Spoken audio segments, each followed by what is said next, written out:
भारत के एक हिस्से को अलग करने की बात कर रहे हैं। बंगाल को एक आजाद देश के रूप में बांग्लादेश मान्यता देंगे। यह बयान एक कट्टरपंथी का है जो भारत से नफरत करते हैं। बंगाल को अलग देश बनाने वाले वायरल बयान के बाद पूरे देश में राजनीतिक भूचाल मच चुका है।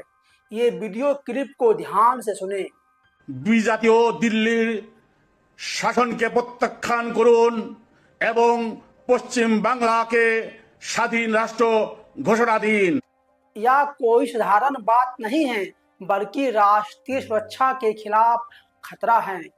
दरअसल बांग्लादेश की कट्टरपंथी पार्टी जमाती ए इस्लाम के नेता मोहब्बत नूरुल हुड्डा का ये वीडियो सोशल मीडिया पर तेजी से वायरल हो रहा है। इस वीडियो में कथित तौर पर ममता बनर्जी से कहा गया है, आप दिल्ली के खिलाफ बगावत करें और पश्चिम बंगाल को एक आजाद देश घोषित कर दे। इतना ही नहीं, ये वीडियो में यह भी दावा किया गया है।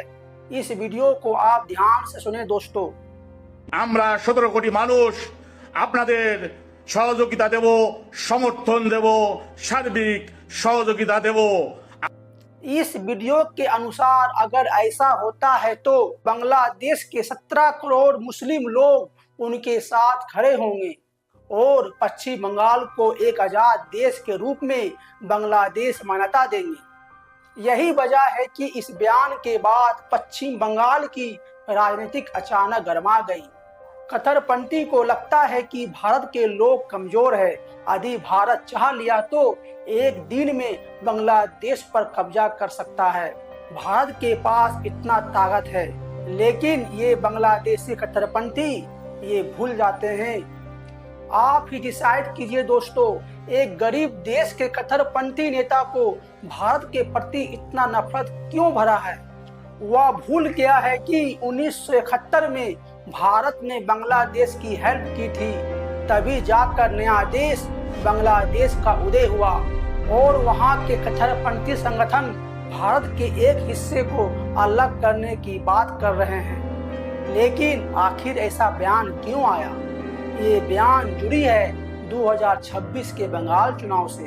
पश्चिम बंगाल में 15 साल तक ममता बनर्जी का दबदबा था, लेकिन इस बार बीजेपी ने ऐतिहासिक जीत दर्ज की। लेकिन बीजेपी ने 207 सीट जीतकर इतिहास रच दिया। इसके कारण घुसपैठी को डर है कि हमें भारत से बाहर ना कर दे। एक और वीडियो क्लिप आप सुने दोस्तों। ये कट्टरपंथी लोगों का मानसिकता आपको समझ में आ जाएगा। ভোট চোর, সাম্প্রদায়িক দাঙ্গাবাজ বিজেপির নেতাদের কাছে ক্ষমতা হস্তান্তর না করার সাহসী সিদ্ধান্তকে আমরা অভিনন্দন জানাচ্ছি। ये जमात इस्लामी के नेता बीजेपी के जीत के बाद नाराजगी जाहिर की, इसे लोकतंत्र की हार बताया और बीजेपी को वोट चोरी करने का आरोप लगाया। यही गुस्सा सोशल मीडिया पर अलग अलग बयानों के रूप में दिखाई दे रहा है। बीजेपी नेताओं ने इस बयान को लेकर कड़ी प्रतिक्रिया दी। बीजेपी का कहना है कि यह भारत की एकता पर हमला है, अलगाववादी सोच को बढ़ावा मिल सकती है, इसके कारण राष्ट्रीय सुरक्षा के लिए खतरा बन सकता है। लेकिन इस भड़काऊ बयान पर सबकी नजरें ममता बनर्जी की रिएक्शन पर थी। लेकिन ममता दीदी व्यक्तिगत रूप से अब तक इस पर कोई सीधा जवाब नहीं दिया। लेकिन उस कट्टरपंथी को बता देना चाहता हूँ, ममता दीदी भारत की बेटी है। दरअसल पश्चिम बंगाल सिर्फ एक राज्य नहीं है, ये भारत बांग्लादेश की सीमा का संवेदनशील इलाका भी है। मैं आपको एक बात क्लियर कर देना चाहता हूँ कि यह बांग्लादेश के सरकारी बयान नहीं है, बल्कि एक बांग्लादेशी कट्टरपंथी समूह द्वारा भारत के आंतरिक मामले में हस्तक्षेप किया है।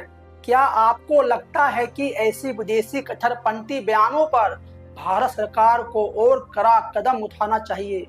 अपनी राय कमेंट में जरूर बताएं। अगर आप ऐसे ही पॉलिटिकल एनालिसिस और डॉक्यूमेंट्री एनालिसिस देखना चाहते हैं तो हमारे चैनल सुभाष एनालिसिस को सब्सक्राइब जरूर करें। थैंक्स, मिलते हैं नेक्स्ट